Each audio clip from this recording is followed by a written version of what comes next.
তেজপাতা দিয়ে দুর্গা প্রতিমা বানালেন সোনারপুরের যুবক জয়মাল্য মণ্ডল। এক চালার প্রতিমায় একসাথে রয়েছে লক্ষ্মী, গণেশ ও কার্তিক সরস্বতী।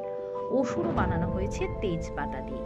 তেজপাতার তৈরি এই প্রতিমা পাড়ার মণ্ডপে পুজো করা হবে। পুজোর পর গিনেস বুকে পাঠাতে চান জয়মাল্য।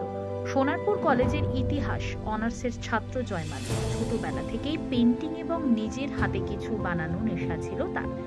নিজের খেয়ালে অনেক কিছু বানিয়েছে সে। এসব বানানোর ফাঁকে ফাঁকেই চলে পড়াশোনা। হঠাৎই বছর 3 আগে দুর্গাপুজোর সময় নিজের মাটি দিয়ে দুর্গা প্রতিমা বানায় সে, যা দেখে চমকে গিয়েছিল এলাকার বাসিন্দারা। দেখুন বিস্তারিত। আমি সোনারপুর মহাবিদ্যালয় হিস্ট্রি অনার্সের একজন ছাত্র।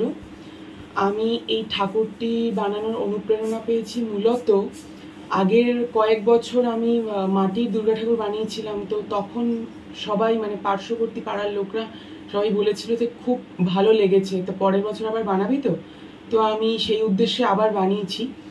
তো তাই জন্যেই বানানো।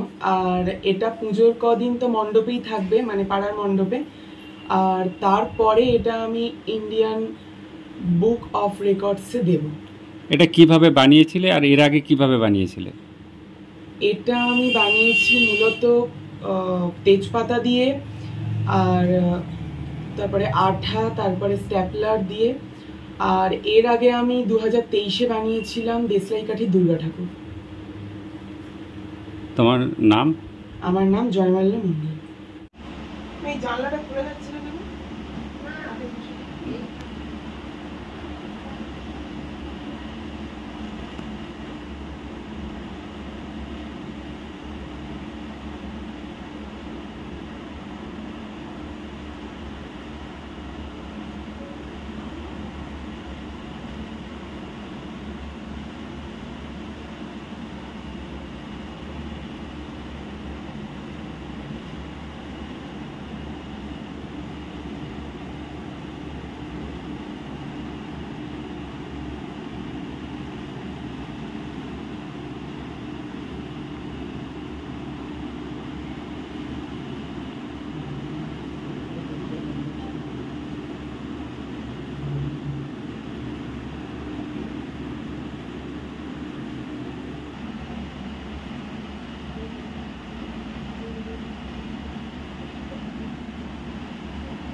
হ্যাঁ বলো।